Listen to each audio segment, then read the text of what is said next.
Assalamualaikum warahmatullahi wabarakatuh. Perkenalkan, nama saya Muhammad Akbar Rifai, berasal dari kelas 11 MIPA A.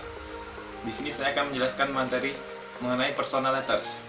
Langsung saja, pengertian personal letters secara bahasa. Secara bahasa, personal letter terdiri dari dua kata, yaitu personal yang berarti perseorangan dan letter yang berarti surat. Jadi, dari penjelasan singkat tersebut, kita bisa simpulkan bahwa personal letter itu merupakan surat yang dibuat atau dikirim secara perseorangan. Dikutip dari buku bahasa Inggris kelas 11 semester 2, disebutkan bahwa personal letter adalah surat yang kamu tulis untuk orang-orang yang telah kamu ketahui secara baik atau orang yang telah familiar denganmu, seperti anggota keluarga, sahabat, teman kelas, atau teman pena. Tujuan dikirimkannya surat tersebut adalah untuk hal-hal yang sifatnya pribadi atau masalah pribadi si pengirim surat.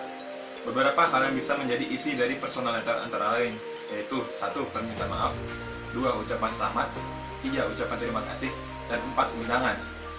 Sesuai dengan namanya, personal letter tentu saja berisikan hal-hal personal atau pribadi. Jadi ini sangat berbeda dengan jenis surat resmi. Dengan surat pribadi seperti ini, tentu saja kita dapat menggunakannya misalnya untuk mengungkapkan perasaan kepada yang dikirimi surat. Nah, ini cocok untuk orang yang suka kepada orang lain tapi tidak sanggup menyampaikannya secara langsung.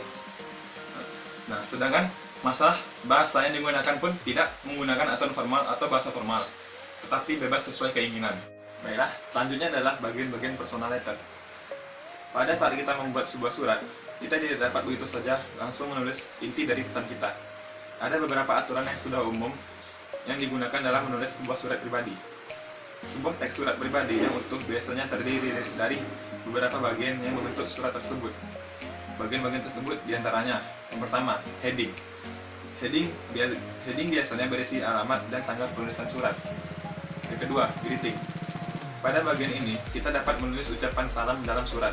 Umumnya, ucapan salam yang digunakan dalam surat adalah dengan menggunakan dear atau hi. Dear sendiri merupakan ucapan kasih sayang yang umumnya digunakan pada bagian salam dalam surat. Kemudian setelah menuliskan dear atau hi, lanjutkan menuliskan nama atau status hubungan dengan orang yang dimaksud.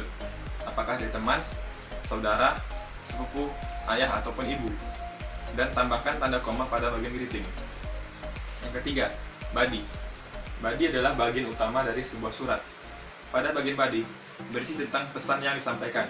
Panjang atau pendeknya body tergantung dari banyak atau tidaknya pesan yang ingin disampaikan.